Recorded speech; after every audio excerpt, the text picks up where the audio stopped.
Welcome back. We're discussing inter-provincial trade barriers, which is basically protectionism, as we've just been schooled by Professor Ian Lee of Carleton University. And again, thank you, Dr. Lee, for being on to share with us your insights. So again, many Canadians had never realized that there are these trade barriers that exist between provinces and territories. Could you give us some concrete examples Sure. as to how they exist and how they might impact us unknowingly? Well, the most pernicious, and we don't, we, it hits every one of us every day in our lives, and we don't even aware of it. So you or someone else goes and gets a training as a nurse in British Columbia. Do you think you can then go into Ontario and become a nurse instantly? Oh, no, no, no, no. You have to requalify. There's over 600 professional licensing bodies in Canada.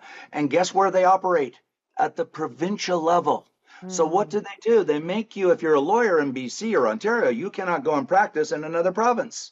And so this imposes all kinds of costs. First off, there's a big bureaucracy in each province to recertify people who have already been certified in another province. That's counterproductive because it's unnecessary red tape.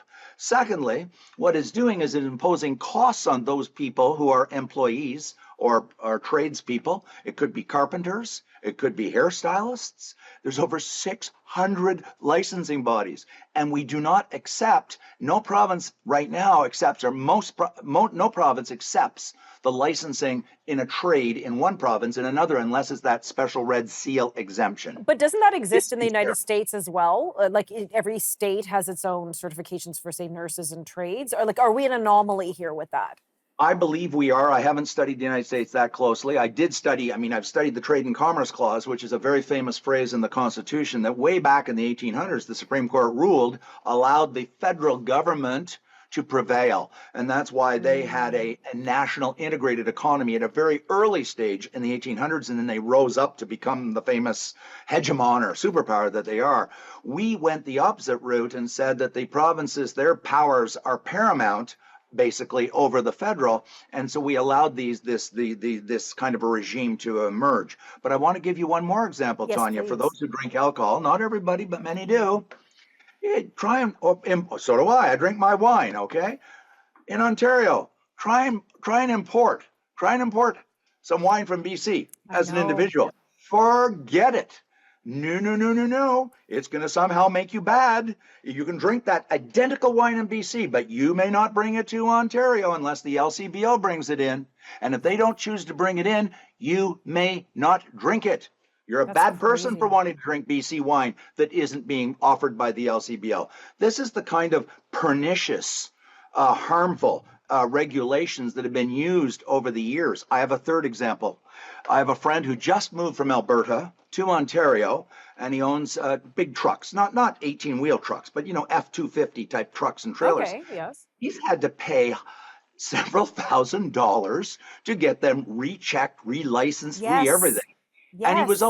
he already had them certified in with proper safety checks in Alberta.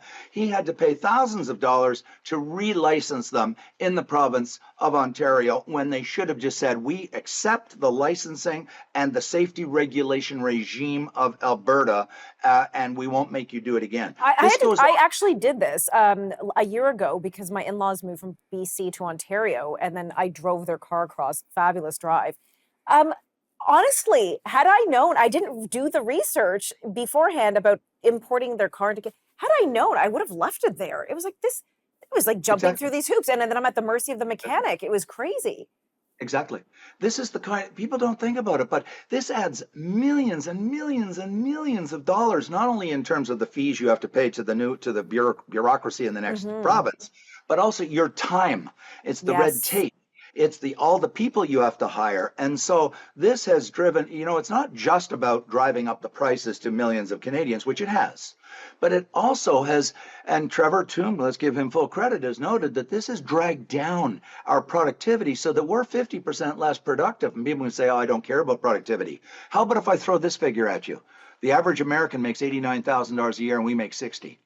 That's what lower productivity means. It means we make less money, each and individual person on average, than a person in the United States because our productivity is much lower, because we have much more red tape and these non-tariff and tariff barriers and protected industries, which have caused so much damage to ordinary Canadians. Yeah, and again, as I mentioned in my opener, had it not been for Trump shining a light or coming at us threatening these tariffs, a lot of us would not have seen and said, hey, what are the other issues that exist? And this wouldn't have been an election issue.